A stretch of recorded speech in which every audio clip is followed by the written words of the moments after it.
Agora estamos só eu e você, Osmar. Está me ouvindo bem? Estou ouvindo bem, estou ouvindo bem. Então tá bom.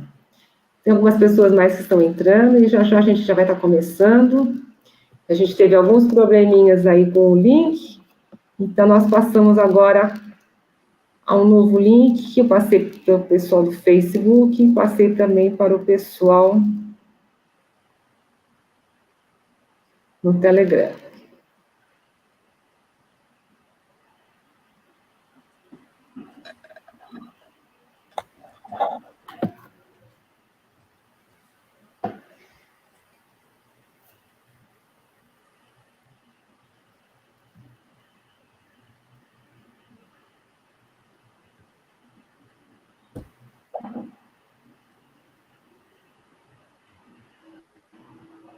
Só mais uns minutinhos para a gente começar, só porque o pessoal precisa pegar esse novo link. E nós vamos pedir para o pessoal que vai ter um link no chat para vocês assinarem a presença, tá? A gente tem uma folhinha de presença que é só clicar, preencher os dados para a gente poder saber quem é que esteve presente na nossa primeira reunião.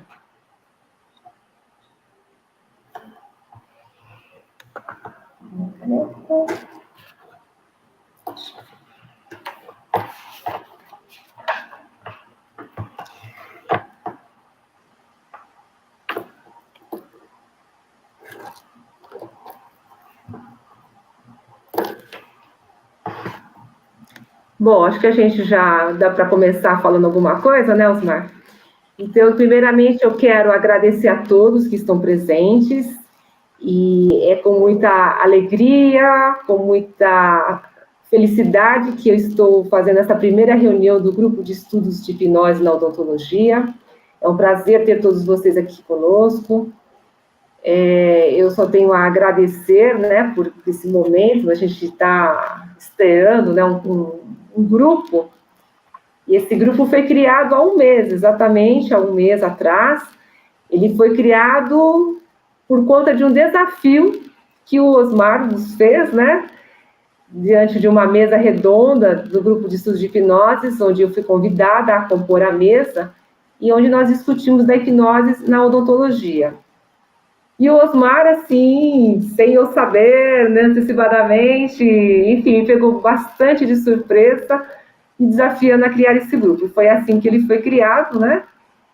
E eu queria também estar falando para vocês que para mim, assim, é uma grande satisfação, uma honra mesmo estar com pessoas assim como o Osmar, né? A importância que o Osmar tem na hipnose brasileira e mundial. O Dr. Osmar Colas é médico ginecologista, ele é o coordenador do grupo de estudos de hipnose da Escola Paulista de Medicina, Unifesp, há mais de 20 anos, né? Ele é reconhecido mundialmente pelos seus cursos, pelos seus livros, pelas suas palestras, conferências, enfim. O Osmar também já organizou congressos, né, aqui também no Brasil. É um grande ícone, aliás, no momento atual, podemos dizer que é um dos maiores nomes que nós temos mundialmente. E eu vou pedir para o Osmar mesmo falar mais sobre ele, melhor do que ninguém, porque, Osmar, aqui nós temos colegas que são dentistas, já atuam na hipnose, e tem colegas que não, colegas que estão curiosos, querem conhecer a hipnose. Então, tem pessoas que não te conhecem ainda, e eu vou pedir para você se apresente, fale um pouco mais do seu trabalho, e também me responde, o que é que te levou a me desafiar a criar esse grupo? Por favor. Mônica, estão me ouvindo bem? Está dando para me ouvir bem? Sim. Tá. Eu, antes de mais nada, queria agradecer as suas palavras, Mônica, e dizer que é um exagero ser ícone, não é nada disso. Na realidade, eu fico muito feliz por uma situação bem interessante. Quando eu montei o grupo de estudos de hipnose, em 1999, eu fui estimulado por duas pessoas importantíssimas para mim. Uma era o Dr. Jaci Montenegro, que na época era o responsável pela hipnodontia de São Paulo. e que tinha um grupo de estudos igual ao que eu vim fazer após, um grupo de estudos de hipnose. E pelo professor Moraes Passos, que os dois eram muito amigos e estavam sempre juntos. Um médico, o outro dentista. E os dois tinham um viés. O doutor Jaci não era totalmente acadêmico, mas ele era muito científico, vamos dizer assim. E era muito interessante, muito agradável as reuniões, onde eu aprendi muita hipnose nas reuniões que o doutor Jaci Montenegro fazia. E eu, na realidade, fiquei muito triste, nesses anos todos, em ver que a hipnodontia em São Paulo, por uma série de questões que não importam aqui, foi perdendo um pouco o seu brilho, que ela brilhava muito mais do que a sociedade médica na época, a meu ver. E ela foi perdendo o seu brilho, e eu, na realidade, quando eu vi que você estava se engajando nesse viés acadêmico, que eu gosto, né? Você sabe que eu sou ligado nisso. Eu não sou um grande cientista, mas eu gosto do viés acadêmico. E eu percebi que você era a pessoa, a única pessoa atualmente na odontologia que estaria preparada para ressuscitar aquele grupo de estudos de hipnose do antigo doutor Jaci Montenegro, né? E que eu acho que, se um dia você tiver que pôr um nome complementar, você poderia pôr Grupo de Estudos de Hipnose Jaci Montenegro, sei lá, alguma coisa assim. Porque ele realmente, para mim, foi um dos ícones, foi uma das pessoas que me motivou a montar o meu grupo de estudos de hipnose. E quando eu percebi esse perfil em você, eu falei, opa, eu também já estou passando por uma terceira fase da minha vida, né? A gente tem aquela fase de atividade, depois você entra na fase de manutenção, depois se aquela tua manutenção começa a ficar um pouquinho, você vai cansando, e eu falo, precisa ter gente nova fazendo coisas novas. E eu percebi que você, junto com a Marli, junto com o Monson, que tem um viés bem acadêmico, bem interessante, eu falei, opa, este grupo é o grupo ideal para levar a hipnose para frente, fazendo coisas novas na atualidade. E foi por isso que eu fiz aquele desafio para você. Eu não sei porquê, mas eu tinha certeza absoluta que você iria aceitar. Eu tinha certeza absoluta que você iria aceitar. E eu fico contente, por quê? Porque a Sociedade de Odontologia de São Paulo agora pode ter uma pessoa atuante, uma pessoa com viés um pouco mais acadêmico. Nós não precisamos ser intensamente acadêmico, mas não podemos ser muito afastados do academicismo, como muitos que passaram foram. Eu acho que precisa haver um equilíbrio nessas duas formas, e eu acho que você é a pessoa ideal para representar esse grupo, né? Bacana. Olha, eu infelizmente não conheci o doutor Jaci Montenegro, gostaria de tê-lo conhecido. E, com certeza, eu acho que, como todo você e vários outros colegas que conheceram, realmente ele seria uma homenagem mesmo a ele, nós fazermos algo digno, né, com a pessoa que realmente alavancou a hipnose no Brasil, e na odontologia, né, porque é uma das profissões onde ela é reconhecida há muito tempo, desde a nossa lei 5.081 de 1966. Então, ele realmente foi uma figura ímpar, né, na odontologia, que trouxe a hipnose para nós. E, para nós falarmos em academicismo, né, como nós estamos falando, o tema de hoje que nós vamos abordar é justamente, ele é baseado num artigo, e esse artigo foi, na verdade, ele foi baseado no meu TCC, né, no meu trabalho de conclusão de curso, na medicina comportamental, onde o Osmar também foi um dos professores da medicina comportamental, foi justamente no módulo de hipnose, né? E na minha TCC eu desenvolvi uma revisão da literatura, cujo tema é a aplicabilidade dos recursos da medicina comportamental na ansiedade e na fobia dental, né? E a partir dessa TCC foi desenvolvido de uma maneira mais enxuta o artigo. E esse artigo culminou com os 20 anos do grupo de estudos de hipnose do Osmar, né? Foi no ano passado. E aí, então, né, o o coordenador do GEPS, o Dr. Carlos Monson, que foi meu orientador da TCC, e também foi uma das pessoas que ajudou a desenvolver o artigo. Então, nós convidamos o Osmar, vamos fazer, né, vamos participar desse artigo, e o Osmar fez uma rica contribuição quando ele fala da hipnose, né, ele vai falar hoje conosco sobre isso, na ansiedade e na fobia dental. E só para a gente contextualizar um pouco antes, eu desenvolvo, vou depois postar para vocês o artigo na íntegra, mas para a gente contextualizar um pouco, que a hipnose e a fobia dental, elas são duas doenças classificadas no DSM-5, que é o Manual de Psiquiatria Médica, né? Então, são doenças reconhecidas, e por isso elas merecem atenção devida da nossa parte como cirurgiões dentistas, né? Porque a fobia, né, ou como alguns reconhecem como medo, é quando nós estamos diante de uma situação onde existe um perigo iminente. E aí o indivíduo se foca naquilo e ele vai ter uma ação de lutar ou fugir. E quando você tira a situação que é de risco, o medo desaparece. Ela é uma emoção primária. Já a ansiedade não existe um perigo real, mas sim imaginário. Muitas vezes, esse paciente ansioso, ele está imaginando o que pode acontecer. Talvez possa ser até uma lembrança de uma situação que ele já passou na cadeira do dentista, mas às vezes não.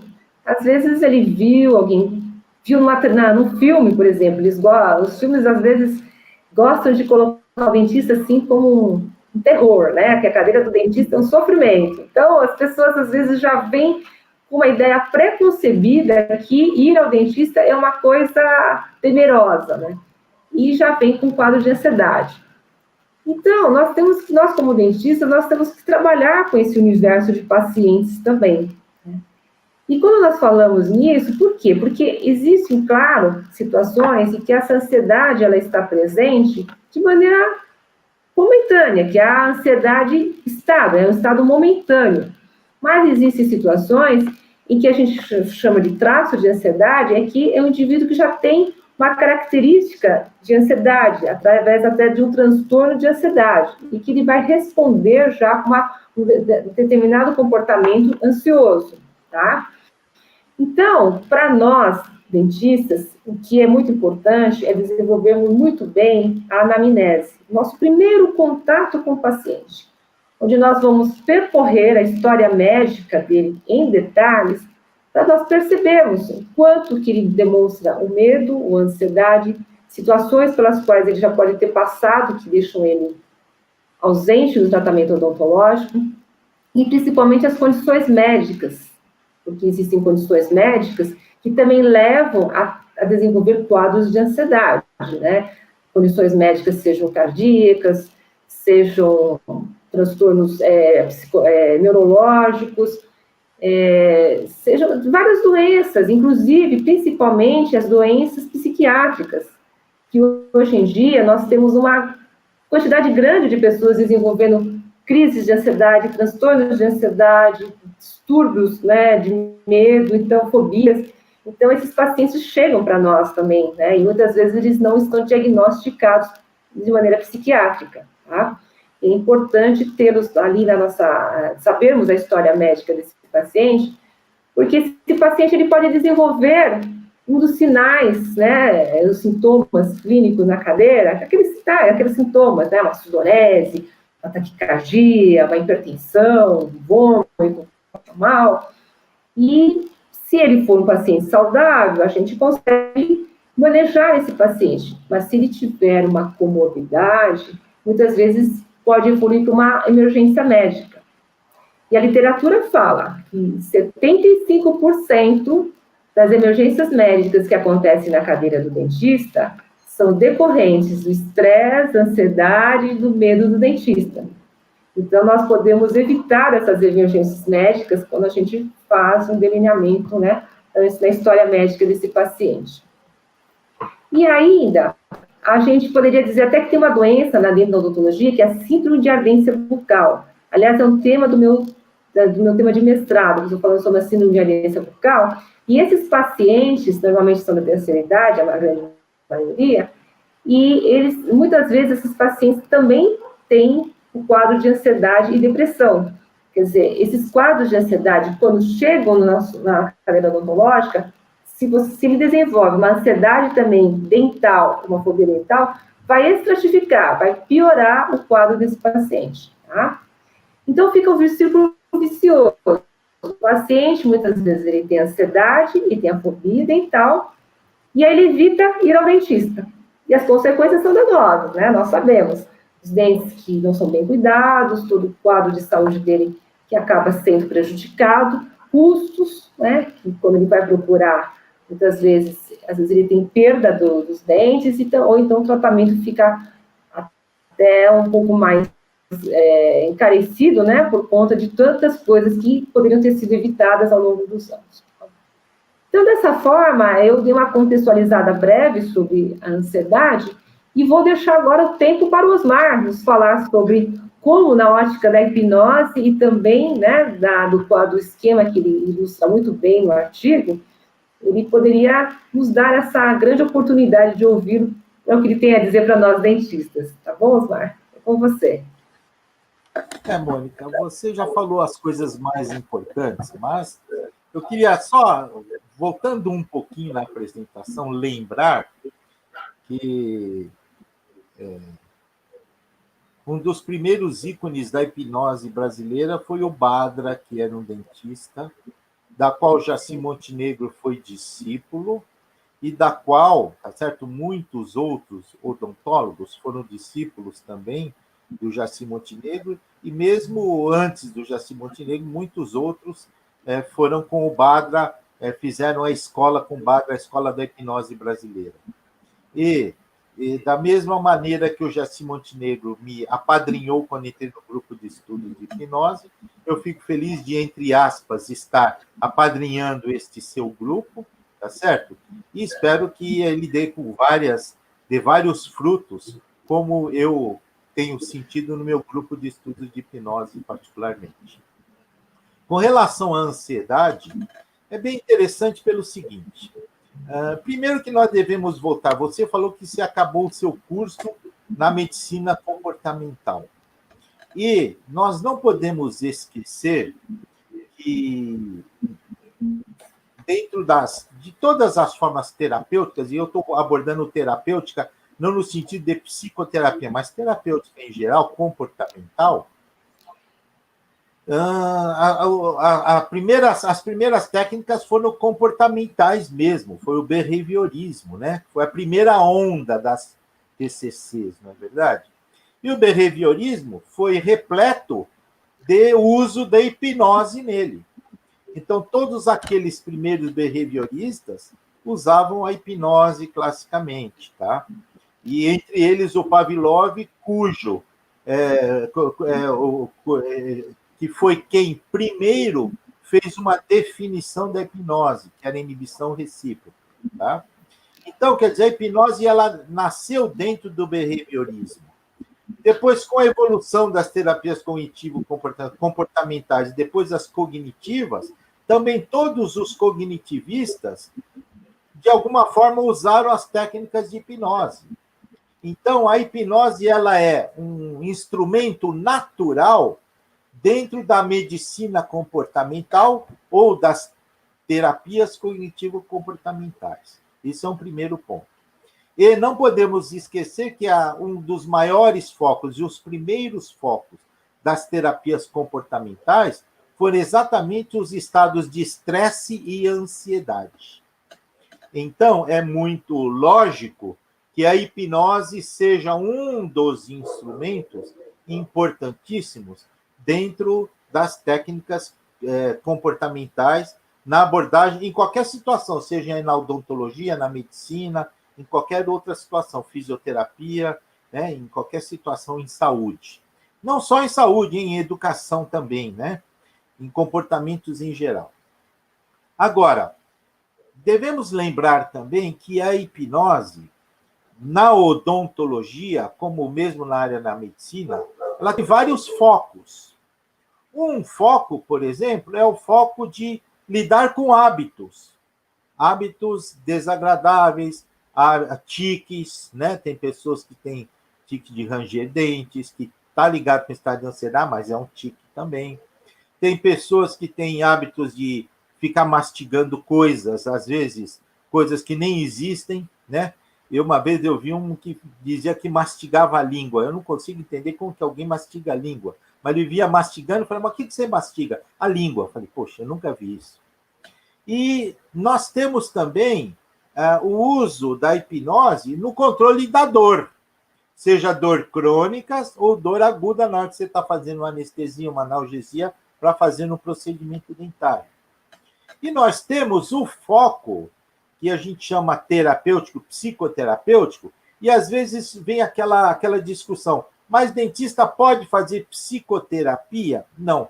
Existem aquelas formas, vamos dizer, objetivas de terapia, que é para você fazer o seu procedimento. Então, por exemplo, pacientes com muito medo, pacientes com muita ansiedade na hora de um procedimento, o dentista que tem essa noção, que sabe lidar com estas situações, vai ter um resultado muito melhor e um conforto para trabalhar muito maior do que aquele que não tem, né? E então eu acho que existem diversas situações onde o uso da hipnose em odontologia pode ser utilizado. Então, esse é o primeiro ponto: controle de dor, controle de hábitos, controle para dor crônica, né? E uma série de outros sintomas em odontologia. Outra coisa que é importante é na psicoeducação, na odontologia, que você falou já bastante na nossa reunião, e que é muito importante, uma psicoeducação. Uma educação para a saúde dental é uma educação que, muitas vezes, a maneira como se fala não é a adequada. E quando você fala através de metáforas ou num estado hipnótico ou sub-hipnoidal, a pessoa tem uma capacidade de fixação muito maior destas informações. E uma outra coisa que eu acho interessante a gente lembrar é que você falou o esquema que eu gosto de falar, né? Que é do Kretschmer, né? Por neuropsiquiatra, que em 1930, na década de 30, ele estava atrás de transtornos psicossomáticos. E ele foi muito conhecido por causa da biotipologia. Ele descreveu as pessoas que eram longilíneas, brevilíneas ou normolíneas, né? E, junto com isso, ele achava que cada tipo de pessoa tinha tendências para ter alguns grupos de doenças. E, paralelamente estudando esse grupo de pessoas, o Kretschmann percebeu que as doenças psicossomáticas eram, muitas vezes, induzidas por uma questão do que ele chamou de um tônus biológico.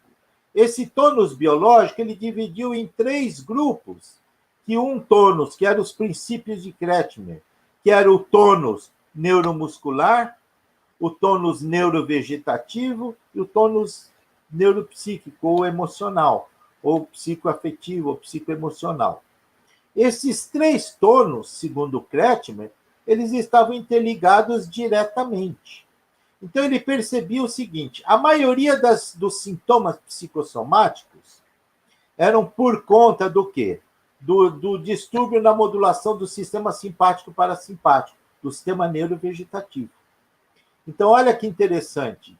Uma pessoa que estava num estado, o sistema neurovegetativo muito excitado, ou seja, o sistema simpático, principalmente, estava muito excitado, essa pessoa tinha maiores alterações gastrointestinais, maiores alterações de pressão arterial, maiores alterações respiratórias, maiores alterações, menos capacidade de... tinha uma série de sintomas, por exemplo, de adaptação ao estresse, menos tolerância, tinha diminuição da crítica, diminuição do foco de atenção.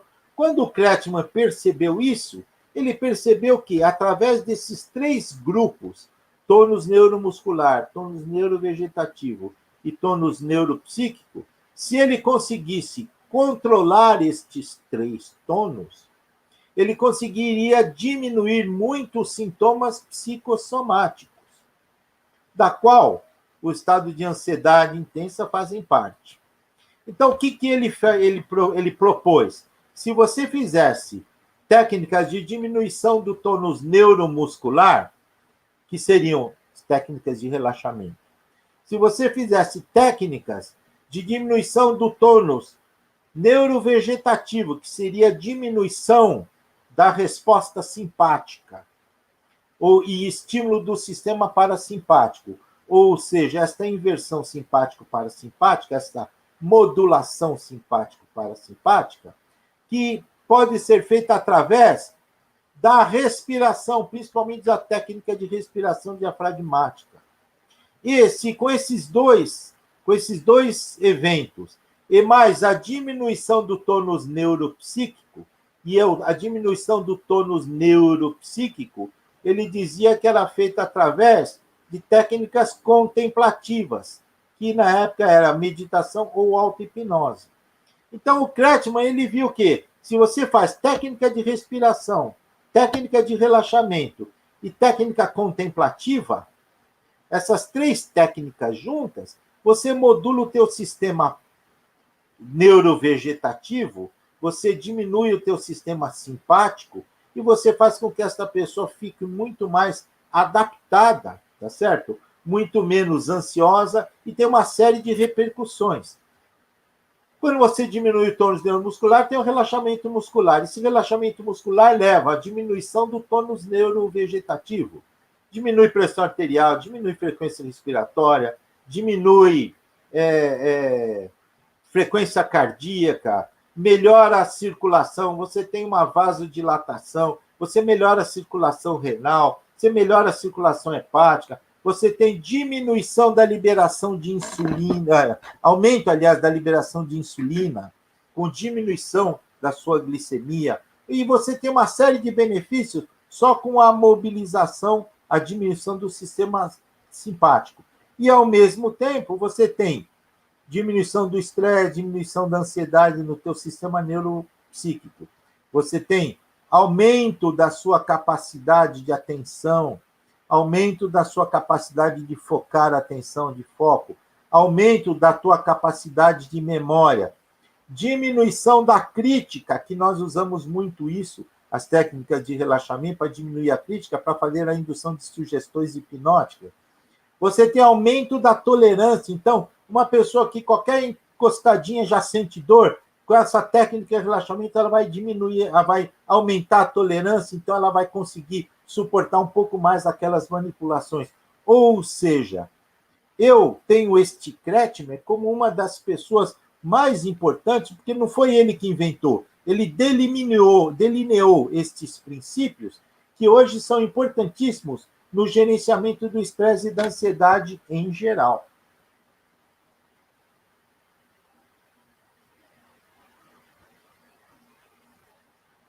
Você está sem microfone.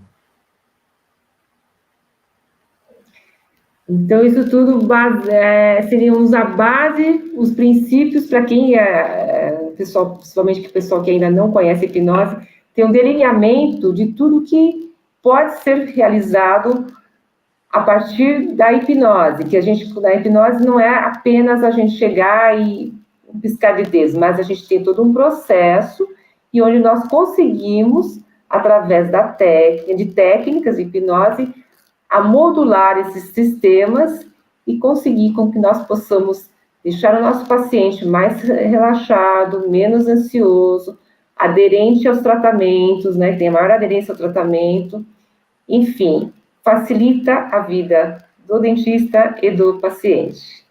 Exatamente. Né? Exatamente. Nós não podemos esquecer, viu, Mônica, que hoje eu estava vendo, a despeito existe muita discussão sobre as definições de hipnose, né? Então, nós temos hoje que lembrar que eu costumo dizer que nós podemos definir a hipnose por 3 pontos básicos. O primeiro é sobre o ponto neurofisiológico, a fisiologia neurológica. Existem hoje estudos mostrando uma série de modificações de vias nervosas, que eu não vou aqui, né, falar, até porque também não é a minha praia, né, tão intenso isso, mas nós temos vias neurológicas já bem estabelecidas que em determinadas situações estão presentes, por exemplo, no controle de dor.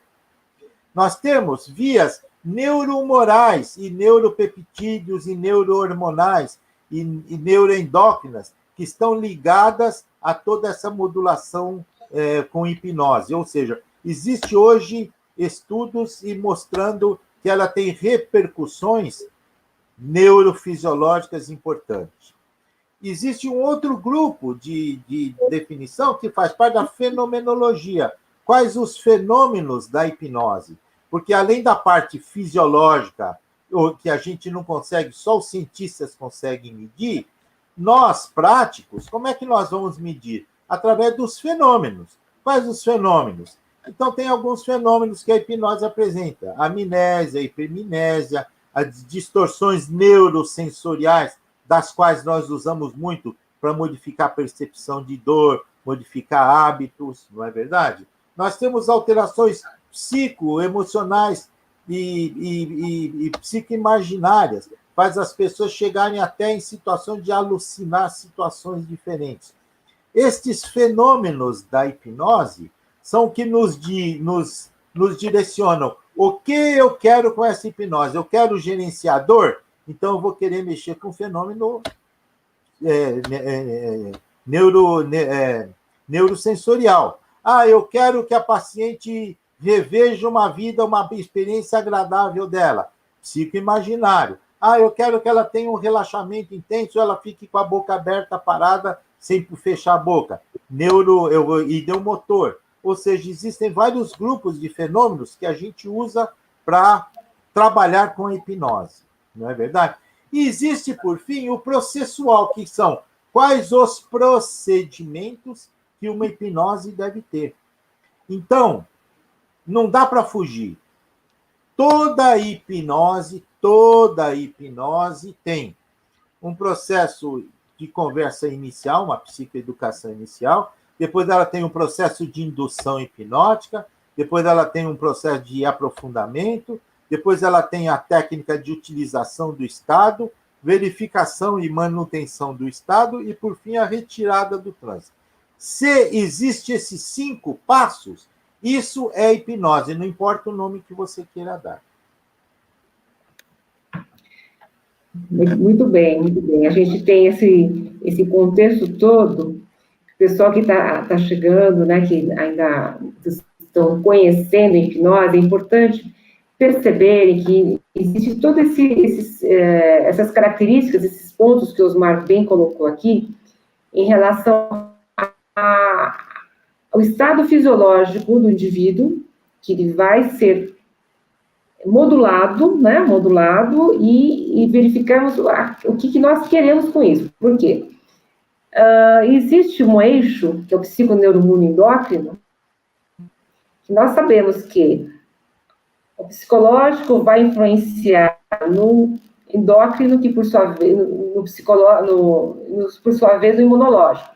E nós temos muito a ver com isso, sim, na cadeira do dentista, porque muitas vezes a gente, por exemplo, se programa para fazer uma cirurgia tranquilamente, mas dependendo do estado emocional que chega e depois transcorre a cirurgia, pode ser que nosso desfecho não seja tão favorável, né? Aquilo que era tudo tinha para dar certo, uma cirurgia tranquila, de repente pode ser que no pós-cirúrgico ele tenha uma complicação.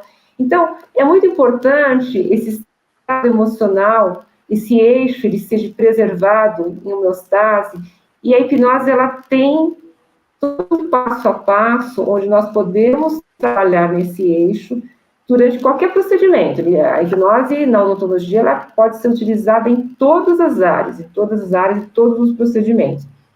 Mas os cientistas, né, logo se perguntam aonde eu vou usar, em que situações, se é para não utilizar anestesia. Não, nós podemos utilizar a anestesia, mas talvez uma dose menor, e utilizar a hipnose anestésica, né, anestesia hipnótica, complementando o procedimento em si, né? Então, tem todas essas situações em que é importante nós estarmos medindo para onde nós queremos levar o paciente, né? A hipnose, onde nós queremos chegar. Então, tem todo esse contexto que o Osmar bem colocou, e tem essas várias fases. E uma das coisas interessantes aqui é que, assim, nós temos, sim, os eixos muito bem definidos, né? Os sistemas neurológicos muito bem definidos. Por isso, a importância, por exemplo, né, quando nós estudamos um curso como a medicina comportamental, conhecemos as vias cerebrais, onde tudo ocorre, porque nós temos situações em que pode acontecer no site odontológico, que às vezes a gente está numa situação em que estamos fazendo uma indução, um aprofundamento leve, um relaxamento apenas para que nós queiramos um determinado procedimento, por exemplo, uma dentística mesmo. Mas aí, o paciente pode ser que ele aprofunde, e pode ser que ele traga, né, um conteúdo ali. E é importante que nós, dentistas, saibamos que é importante nós estudarmos mais essa amplitude, né, os conhecimentos que podem acontecer durante uma hipnose, porque não é necessário estudar, mas o que eu quero deixar muito claro é que não é simples, não é isso, Osmar? Nós temos situações das mais diversas. Nós não somos terapeutas de cadeira, nós somos dentistas. Mas... Exatamente. Mas existem maneiras de se lidar, que eu acho que o dentista aprende sim, né? Então, por exemplo, vou dar um exemplo aqui que parece, né, mas é um exemplo comum. Você vai fazer uma indução de hipnose em alguma pessoa, e esta pessoa pode, naturalmente, ela pode estar passando por uma situação difícil na vida dela, e na hora que você põe ela para relaxar, ela pode buscar esse trauma emocional, essa situação emocional, e ela pode ter uma catarse ali e começar a chorar. O dentista, ele não precisa fazer a terapia, mas ele tem que saber como fazer esse apoio, esse holding desta paciente naquele momento, o que não é difícil, mas é um aprendizado que tem que ser feito. Uma outra situação que já me aconteceu na prática clínica é um paciente que, durante uma indução hipnótica, de repente, talvez ele tenha uma religião, dessas religiões afro, né? E ele incorpora, por exemplo, uma entidade. Isso já me aconteceu. E nós temos que ter conhecimento de como lidar com esta situação. Por quê? Porque você simplesmente fugir, sair, querer acordar. Eu já vi hipnólogo vendo o paciente entrar numa situação dessa e querer dar tapinha no paciente, acorda, tirar, porque ele não sabia como lidar. E ele tem que estar preparado para lidar com essas situações. São situações adversas, reações adversas, que fazem parte. É uma das disciplinas de um curso de hipnose, né? Reações adversas durante uma indução. Isso tem que ser aprendido pelas pessoas. Por quê? Porque são situações, você imagina, se você não está fazendo hipnose, não está fazendo nada, não é procedimento seu nenhum, e a pessoa tem uma situação dessa, ela entrou espontaneamente, isso pode acontecer. Mas se você estiver fazendo um procedimento e a pessoa buscar um processo desse, seja uma abreação, ou seja uma incorporação, ou qualquer outra situação, ou até um surto psicótico que pode advir, você passa a ser responsável, porque você, veja bem, o médico, se está fazendo hipnose, uma hipnose feita pelo médico, isso é um ato médico. Uma hipnose feita por um dentista, isso é um ato odontológico. Você percebe? E esse todo ato tem responsabilidade. Então, é importante a gente deixar bem claro que as pessoas... não é só aprender a fazer uma hipnose num final de semana e achar que já está pronta. Que ela tem que estar preparada para essas situações adversas que podem acontecer. Sim, e como você bem disse, né, até com o exemplo de uma colega que aconteceu, ela tem o conhecimento, ela inclusive também tem a pós-graduação na área comportamental, e aconteceu de um paciente, digamos assim, ter uma situação de incorporar, mas ele estava na sala de espera ainda. Então, não estava nem no ato, né, da hipnose em si, nem no tratamento. Então, são situações que, quando nós estamos preparados, né, fica mais, o manejo dessa situação fica um pouco mais tranquila.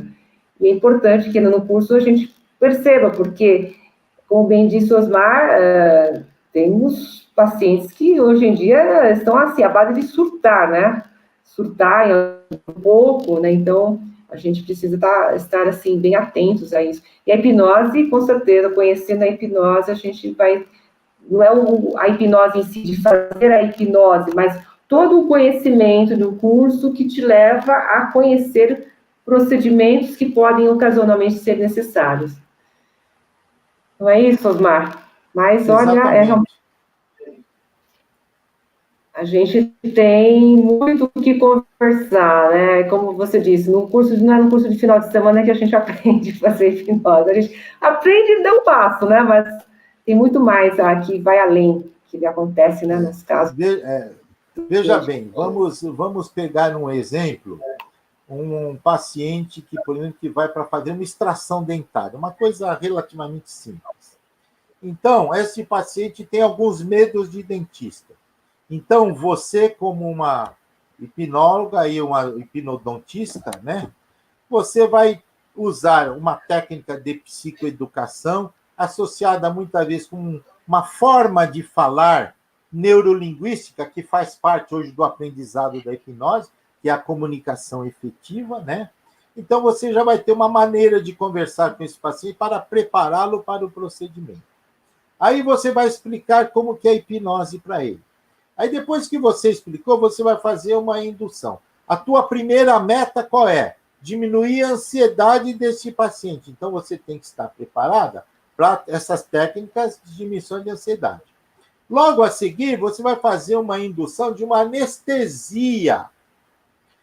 Então, você tem que saber fazer, dentro desse seu processo de hipnose, não só diminuir a ansiedade, mas você tem que fazer uma indução anestésica específica. Você vai anestesiar o local. Terceiro ponto, às vezes esse paciente começa a fechar a boca.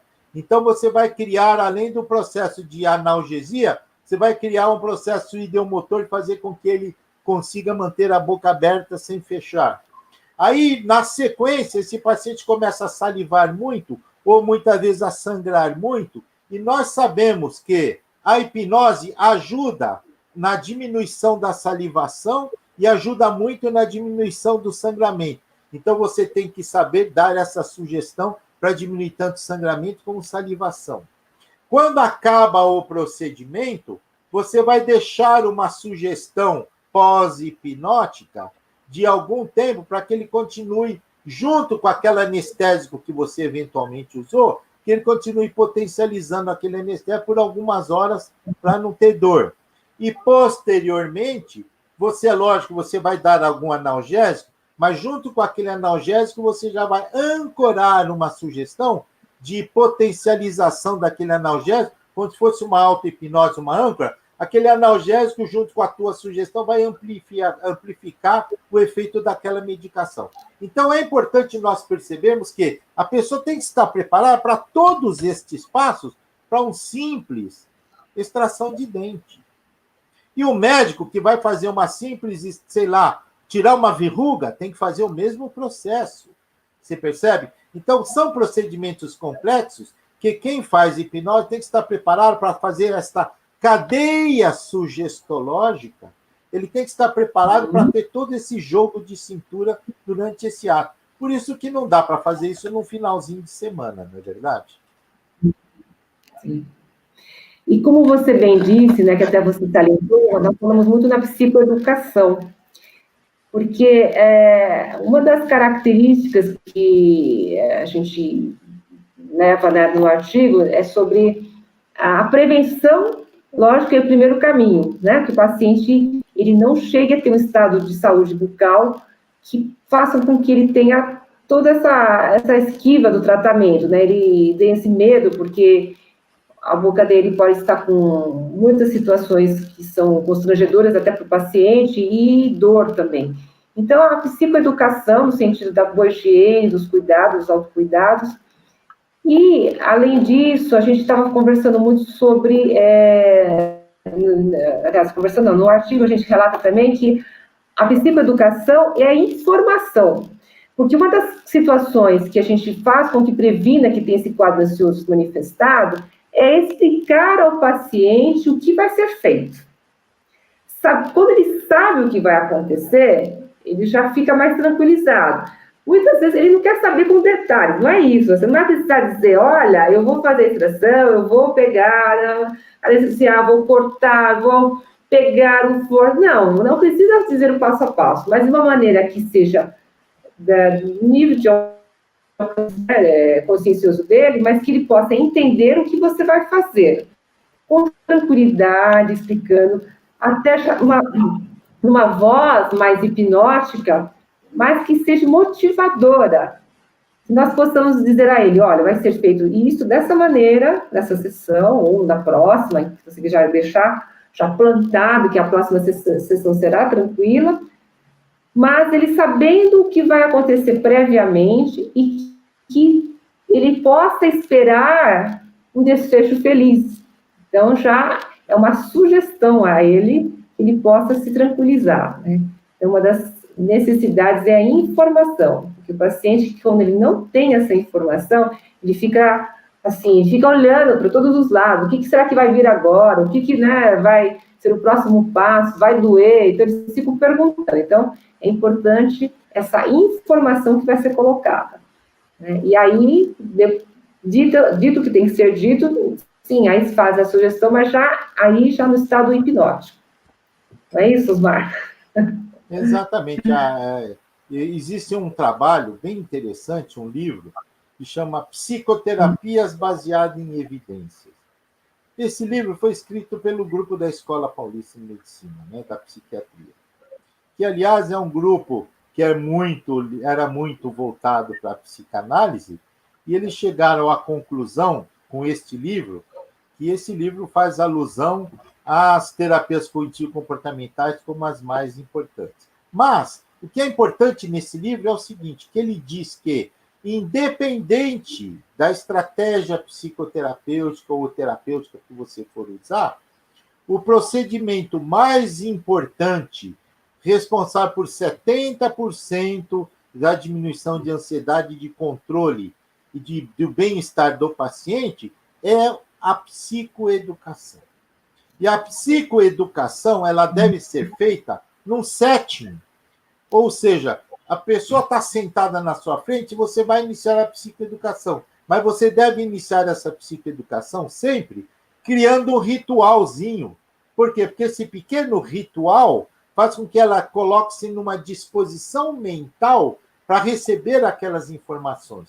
E esse settingzinho pode ser simples, uma respira fundo, solta, eu vou te dar umas informações, eu quero que você relaxe tranquilamente e ouça as informações que eu vou dar. Esse simples iniciozinho faz com que ela entre num estado, vamos dizer, num estado já modificado, num estado já voltado para a sua orientação, e a partir daí a sua psicoeducação vai ter muito mais vai ser muito mais efetiva.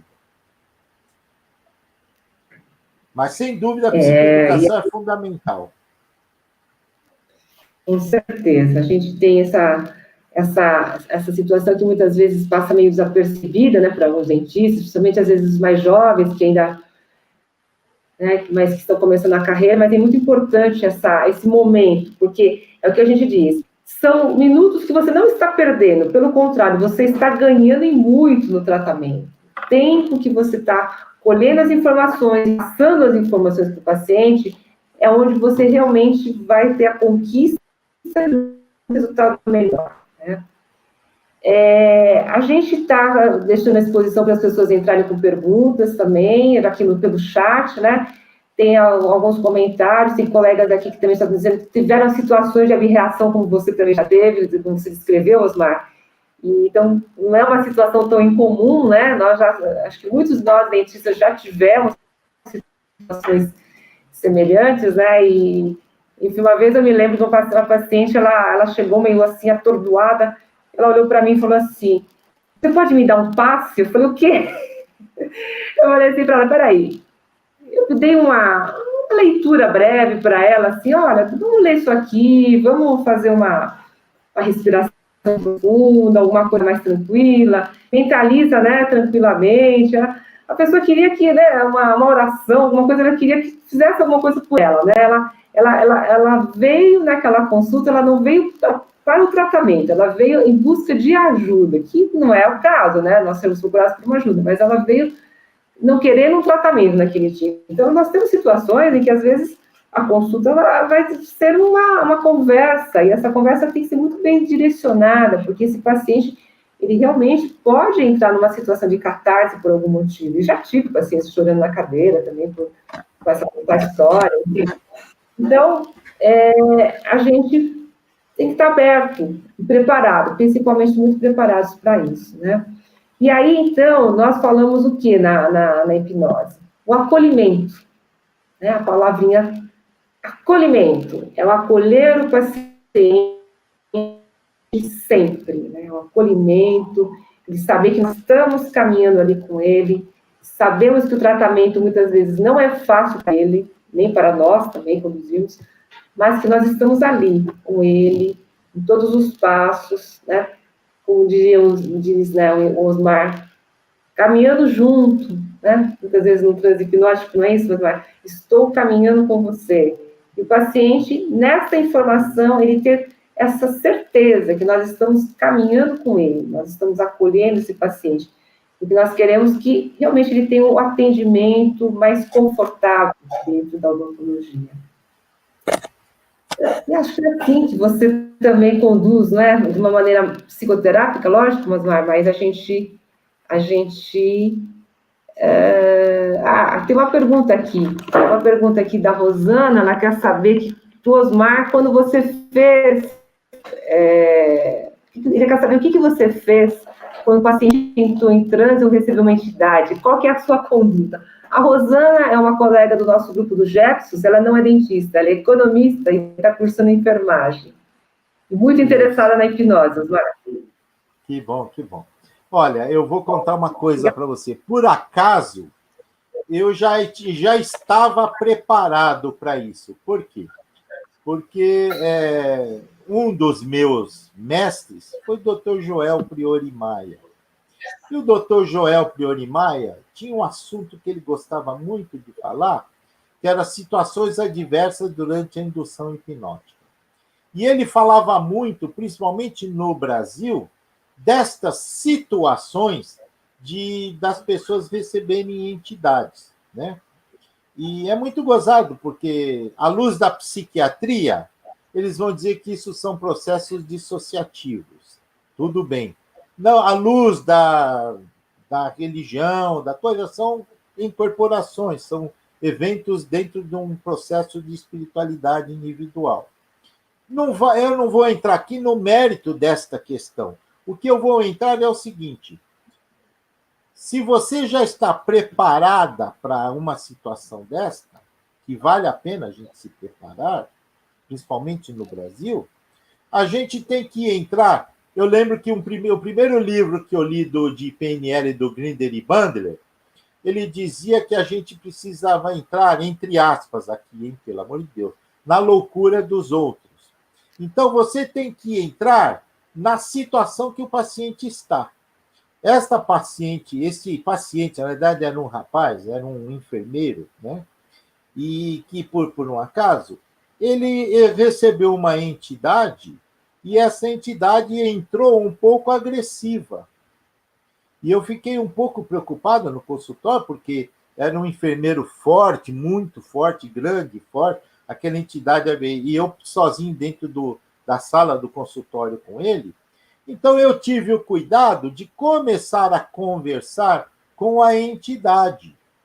Então, eu tive que entrar na situação e negociar com a entidade e dizer para a entidade que eu, na realidade, estava tentando aliviar, e aí a gente usa termos, né, adequados para o momento, tá certo? Então, eu tive que negociar com aquela entidade e dizer para ela que eu estava querendo ajudar aquele corpo para que ele pudesse recebê-la de uma maneira mais confortável e tranquila, e que eu pedia licença para que ela me deixasse continuar trabalhando com ele. E fiquei conversando um pouquinho, e falou, aí eu parei, fiquei parado, e aquela entidade ficou ali um pouquinho, dali um pouquinho, sumiu. E aí eu pude fazê-lo sair, eu imediatamente o tirei do trânsito, mas eu tirei como? Não imediatamente. Eu fiz ele retornar trazendo consigo uma situação de bem-estar, calma, tranquilidade, sabendo que situações inesperadas aconteceram, mas que isso não tem problema, que isso não diminuíram o resultado do nosso trabalho até aquele momento. E retirei a pessoa do transe, né? E aí, depois disso, que ele foi me contar que ele era praticante de candomblé, tá certo? E que na realidade, o problema dele era um problema de relacionamento com a namorada, mas ele não me contou isso inicialmente, que foi uma falha minha, eu devia ter perguntado isso na anamnese. Depois disso, eu nunca mais deixei de perguntar na anamnese qual a religião que a pessoa pratica, né? Que é importante. Mas tem que negociar. Eu estava preparado, porque eu já tinha aprendido isso, que a gente deveria entrar na situação e negociar com a entidade. E eu consegui negociar com a entidade. Houve uma vez que eu não consegui identificar, eu não consegui negociar. Eu estava no ônibus de viagem, voltando com meu filho, numa viagem que nós tínhamos feito a Florianópolis, numa excursão. E dentro do ônibus, uma senhora, de repente, desceu uma entidade nela, incorporou, e uma entidade agressiva começou a bater, quebrar o ônibus, jogar as coisas no chão. Saiu todo mundo de dentro do ônibus. E eu falei, caramba, vou tentar negociar com ela. E não consegui negociar, a entidade ficou agressiva comigo, como se eu quisesse fazer a cabeça daquela pessoa que ela estava incorporada. Você percebe? Então, às vezes não é fácil, mas a gente tem que estar preparada. E você veja que uma situação dessa pode acontecer na rua. Se você está acostumado, se você sabe lidar com isso, tudo bem. Se você não sabe lidar, a gente tem só que proteger para que a pessoa não se machuque ou não machuque alguém e dar um tempo, porque isso normalmente passa sozinho também, né? Sim. E eu te pergunto, Osmar, e aí esse seu paciente, esse enfermeiro, né, que estava no seu consultório, quando ele retornou do transe hipnótico, ele tinha lembrança do que tinha acontecido? Ele tem essa incorporação consciente? Não, ele soube que incorporou, mas ele não soube o que aconteceu, entendeu? Mas foi muito interessante, porque ele estava com um processo de relacionamento, uma dificuldade de relacionamento, de aceitar uma namorada, que era um problema, as coisas de ciúme muito intenso, né? Mas depois disso ele melhorou muito, foi gozado, porque eu nem fiz o procedimento, eu fiz uma sessão, ele ficou com vergonha, muito envergonhado, e não retornou depois. Mas depois de uns tempos, olha que interessante, eu o encontrei num hospital. Ele, na realidade, era o hospital que eu trabalhava, ele também trabalhava lá. Eu o encontrei no hospital e conversei com ele, falei, como você está, tal. Falou, tudo bem, eu casei e tal, ou seja, o problema, o relacionamento dele melhorou, porque ele casou, né? Então, eu supus isto. Mas são situações que podem acontecer. E também nós precisamos entender que hipnose não é infalível, que, pelo contrário, ela pode... muitas coisas, muitas pessoas que procuram hipnose, é que elas já procuraram todas as outras coisas e não conseguiram. Então, nós não podemos nos iludir achando, primeiro, que vamos resolver tudo, e não nos derrotarmos se nós não conseguirmos resolver aquele problema. Com certeza, e é bem lembrado que as pessoas que nos procuram, muitas vezes, elas já procuraram tudo. Eu bem me lembro que tinha um trabalho que era feito na USP, até com o doutor Miguel, né, que é um dentista, colega nosso, E ele me convidou, eu fiquei alguns meses com ele lá na USP e no departamento de prótese, onde as pessoas tinham dores, né, por conta da disfunções temporomandibular ou por conta do bruxismo. Então, naquele departamento da clínica, havia várias modalidades, né? Os dentistas que faziam placas, tinham os acupunturistas, tinham fisioterapeutas, tinham diversas modalidades terapêuticas, e inclusive a hipnose. Então, quando chegava para a hipnose, é porque eu tinha passado por todos ali, quer dizer, né? Não resolvi a hipnose, né? E é isso, o paciente, ele vem esperançoso para a gente, né? Porque ele está estressado. E eu me lembro, apesar do pouco tempo que eu convivi com eles lá, os pacientes, inicialmente, eles vêm numa expectativa grande, né? E muitas vezes, até por conta do acolhimento que é a hipnose, eles se entregam mais facilmente também, né? Por causa da alta expectativa e do acolhimento. E muitas vezes a gente tem um resultado bastante favorável, sim. Né? Não vou dizer que a gente tem uma 100% de ausência de dor, não é isso, mas uma melhora muito significativa dos quadros de dor. Isso é muito importante. E só voltando um pouquinho, quer falar? Pode falar, né? Não, era só para lembrar que entre 10% e 100%, nós temos toda uma gama de possibilidades dentro do uso da hipnose. Então, às vezes as pessoas falam, não melhorou muito, mas melhorou quanto? 20%, 30%? Já é melhor do que nada. Então, nós precisamos dar valor a isso, porque mesmo com medicações, as coisas acontecem assim. Sim, e o acolhimento em si, até a gente poderia dizer, alguns até entenderiam como efeito placebo. Na verdade, não, é realmente uma atitude, uma ação nossa, né? É importante ressaltar isso, porque é um complemento do que está, por exemplo, ele está sob medicação, pode estar sob controle de placas, de mordida, pode estar com vários acessórios ali colocados, mas é importantíssimo também se tratar o paciente, a maneira como se tratar o paciente, né? É importante esse acolhimento, é a característica, né, da hipnose, nós estamos fazendo o melhor para ele, né? O rapport, exatamente, o rapport.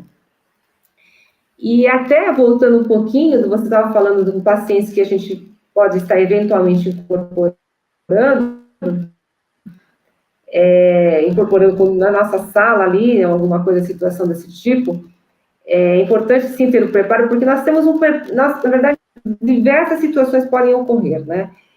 E, assim, eu, particularmente falando da minha experiência, né, eu também tive uma formação aí dentro da doutrina espírita por um bom tempo, né, e o que a gente, eu digo assim, é lógico que tem situações que são mais complicadas, mas quando a gente fala de coração, com amor, sabe, é o amor, né?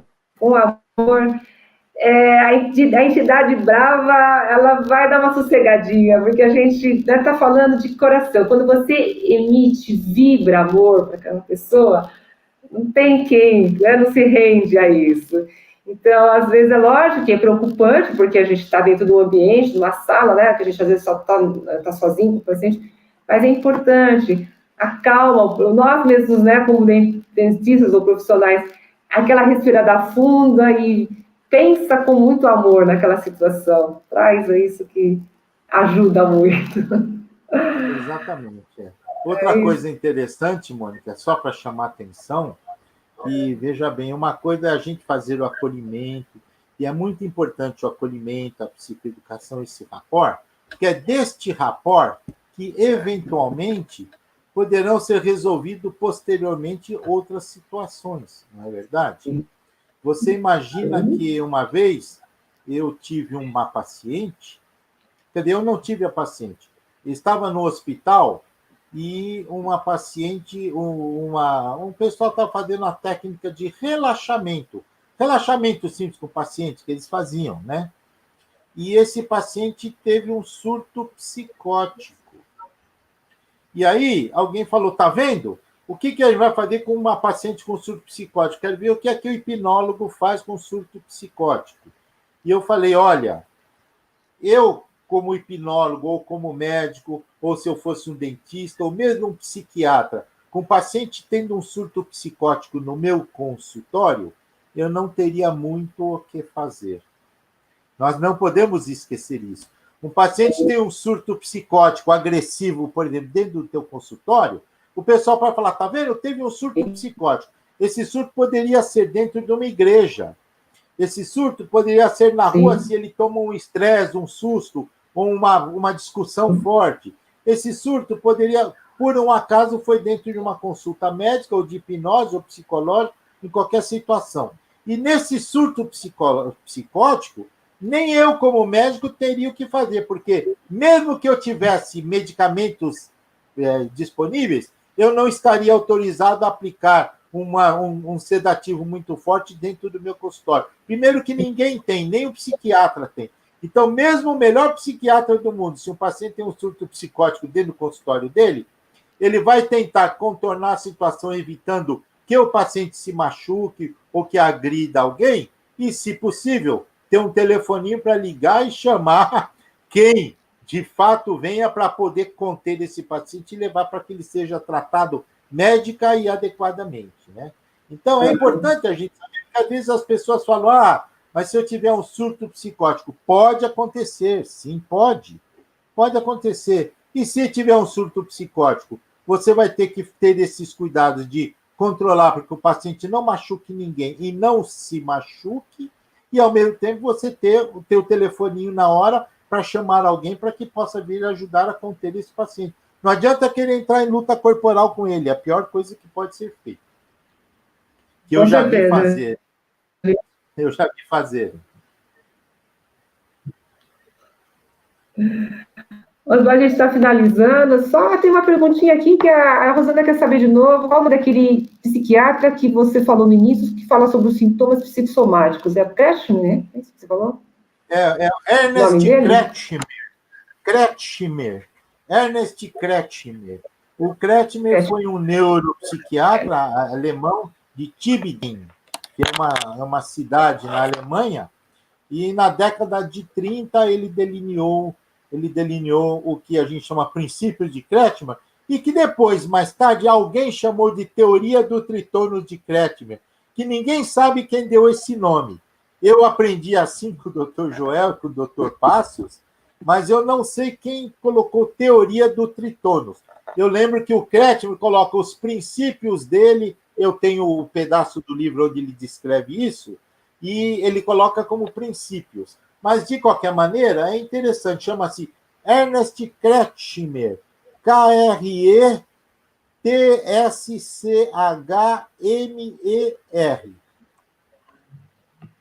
Ok, muito bem.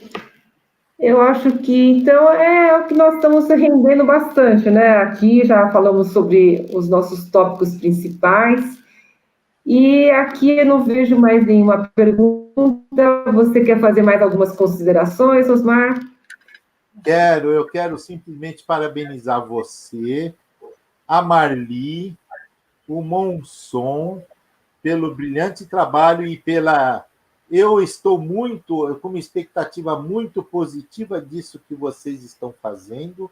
Eu acho que, principalmente dentro do viés acadêmico, científico que vocês estão fazendo, eu acho que vai ser uma alavancagem vamos dizer, uma nova ordem na odontologia, na hipnose e na odontologia em São Paulo e no Brasil, né?